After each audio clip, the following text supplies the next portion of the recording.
Oke, balik lagi bareng gua Bang Gulam, asikin aja coy.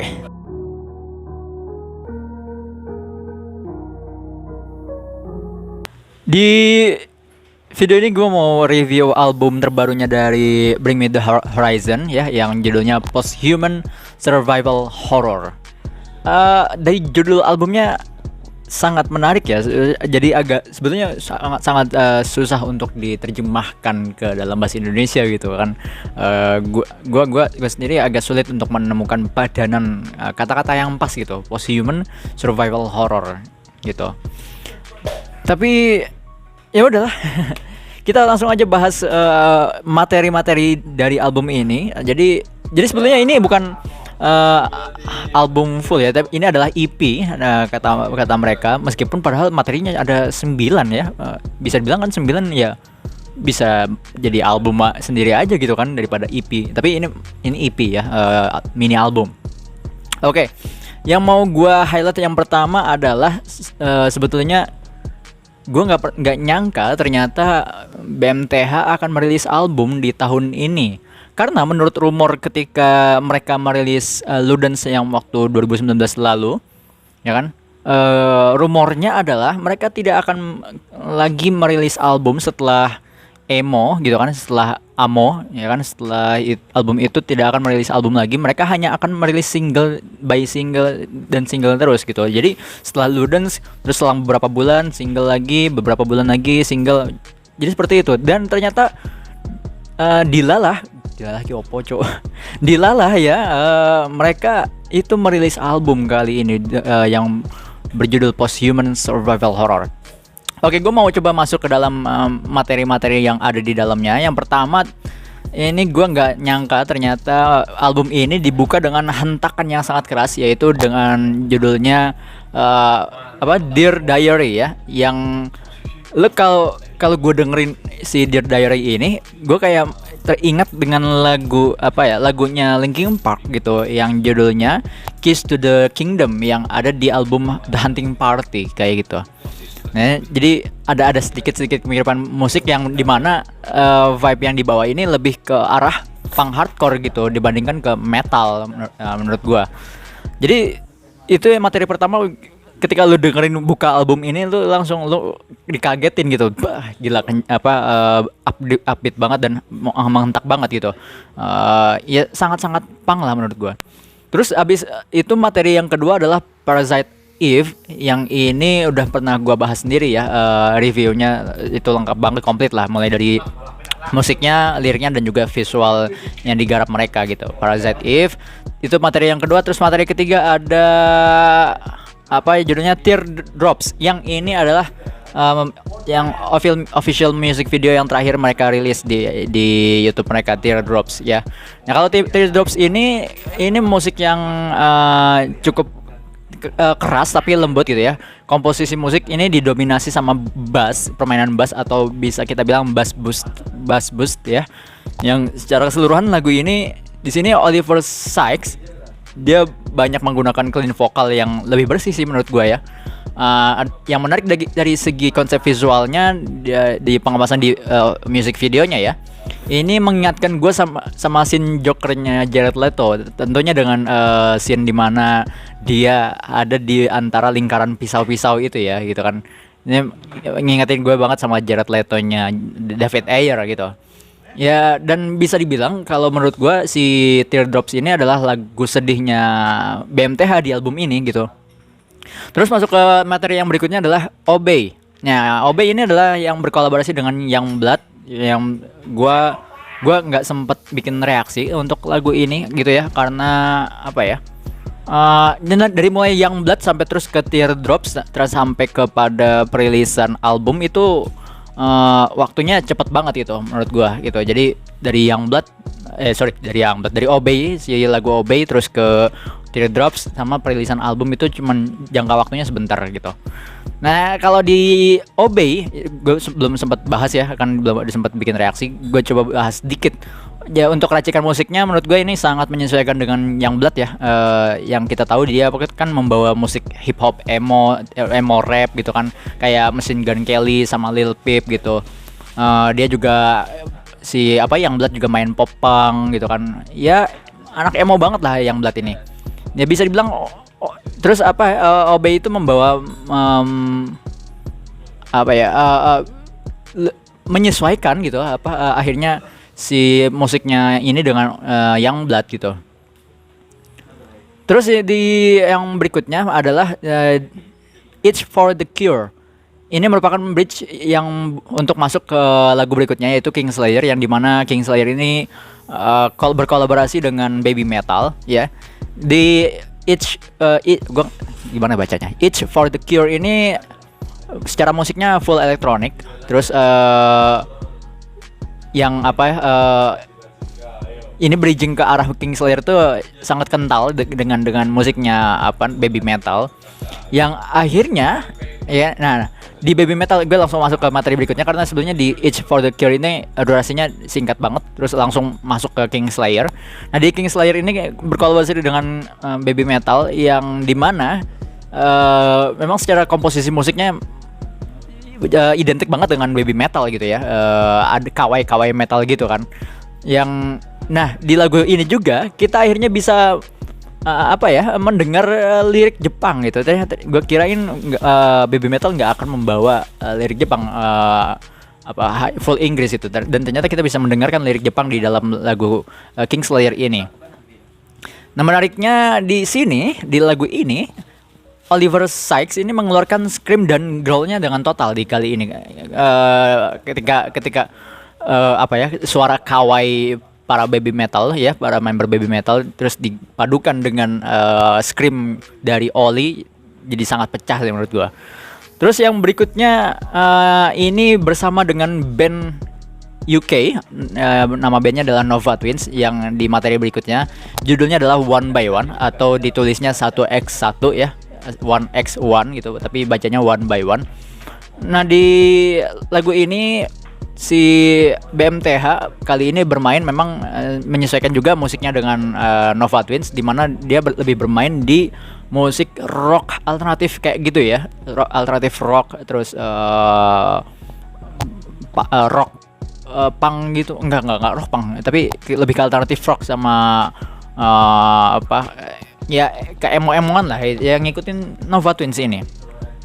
Nah, terus abis kolaborasi Nova Twins yang judulnya One by One ini, ternyata Ludens ini masuk dalam materi album kali ini gitu. Yang gua kira si Ludens ini bakalan terpisah aja gitu, nggak bakalan masuk ke si album ini. Tapi ternyata yang awalnya ini kan cuman buat soundtrack Death Stranding ya, game Death Stranding, terus jadi masuk ke dalam album ini. Nah, ini untuk pembahasan lengkapnya apa Ludens ini udah gua bahas juga jauh hari ya, 2019 lalu gitu.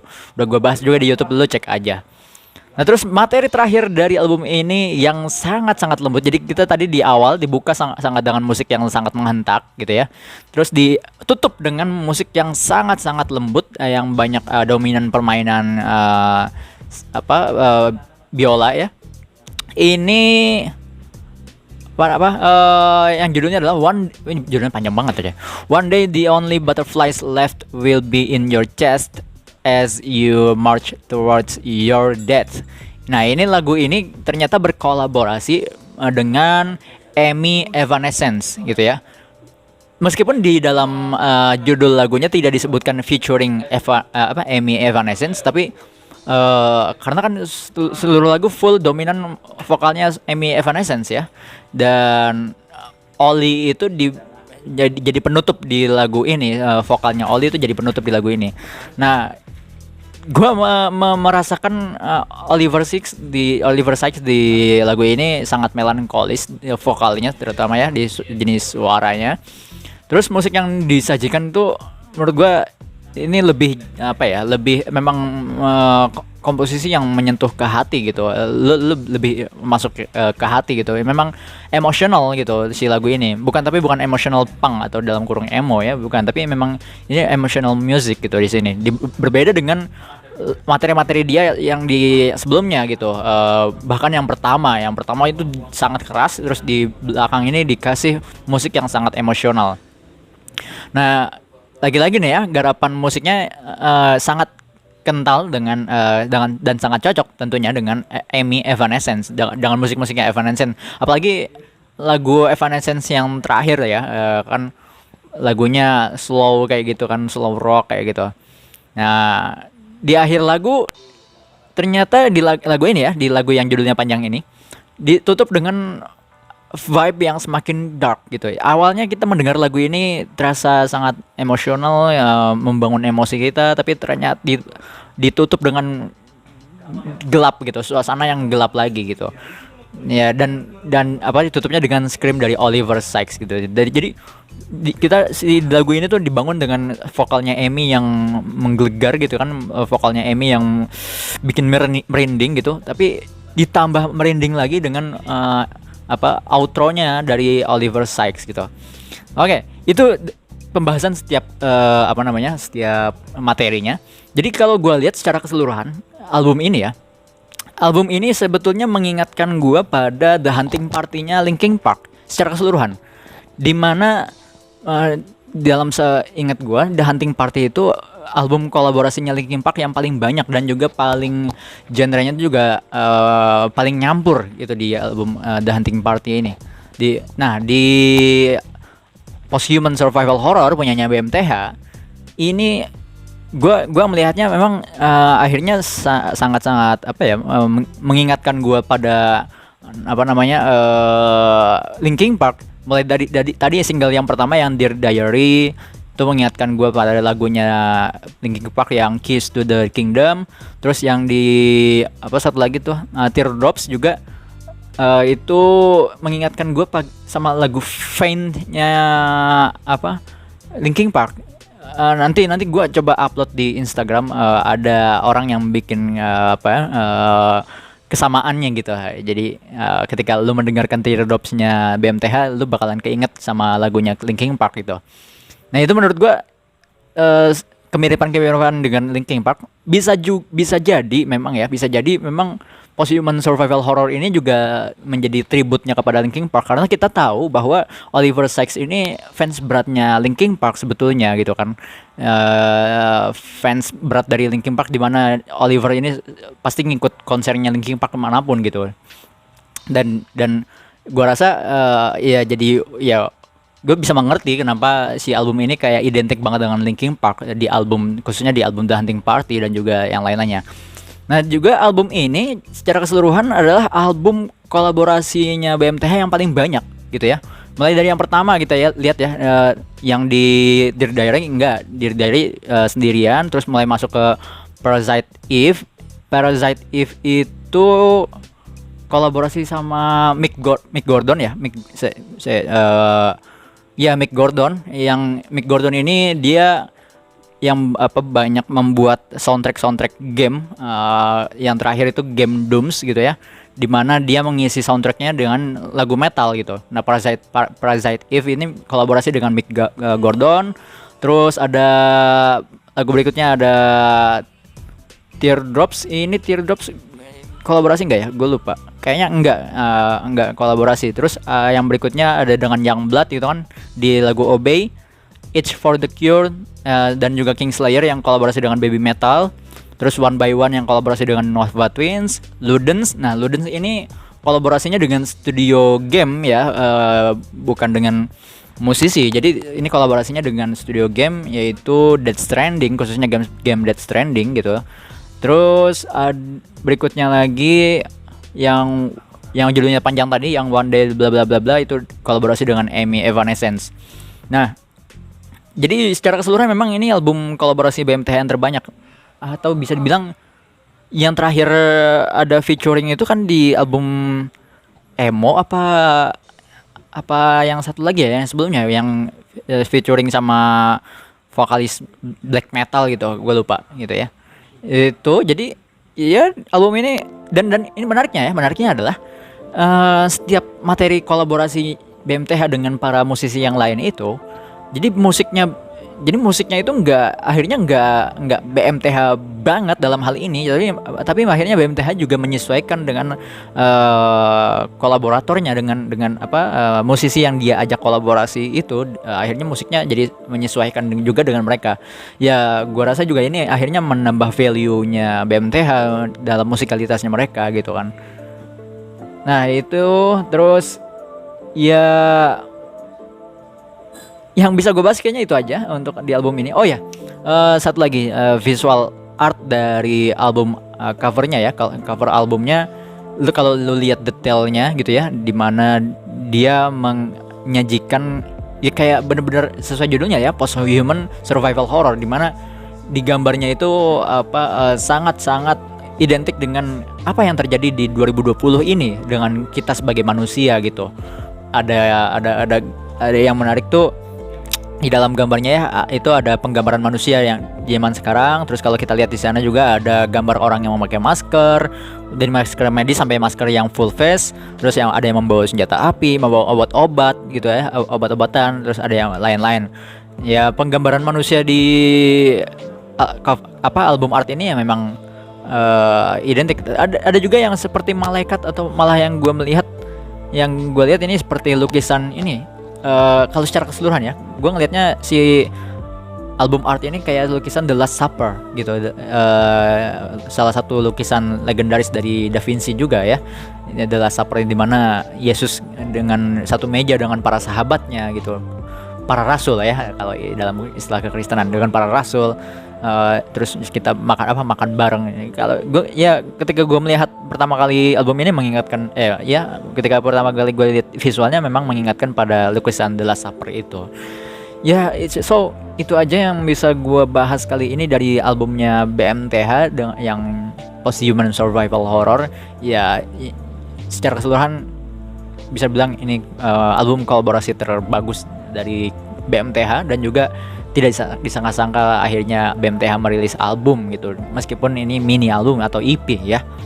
Oke lah, segitu aja pembahasan kali ini. Thank you yang udah dengerin sampai habis. Kalau punya pendapat lain, opini lain terkait dengan album ini, boleh banget share di kolom komentar ya. Kalau punya pandangan yang negatif atau pandangan positif terhadap album ini, boleh banget di share. Kalau gue pun ada yang kesalahan, silahkan lo koreksi di kolom komentar. Thank you. Lo bisa cek video-video review gue yang lainnya, mulai dari review album sampai review ke setiap single yang dirilis oleh setiap musisi, dan juga banyak pembahasan menarik sebetulnya, banyak isu-isu yang masih ngegantung yang bisa kita diskusikan lebih jauh lagi gitu, yang dimana kayak tentang mental illness itu banyak yang masih ngegantung yang bisa kita diskusikan lebih jauh lagi. Terus terkait dengan psychological dan lain-lain, filsafat juga banyak gitu kan. Terus tentang lingkungan gitu. Yang terakhir gue bahas Armenia Azerbaijan dari lagunya System of a Down. Lo bisa ikut nimbrung diskusi di kolom komentar, kita bisa diskusi bareng. Oke lah, segitu aja, sampai ketemu di video-video berikutnya, bye.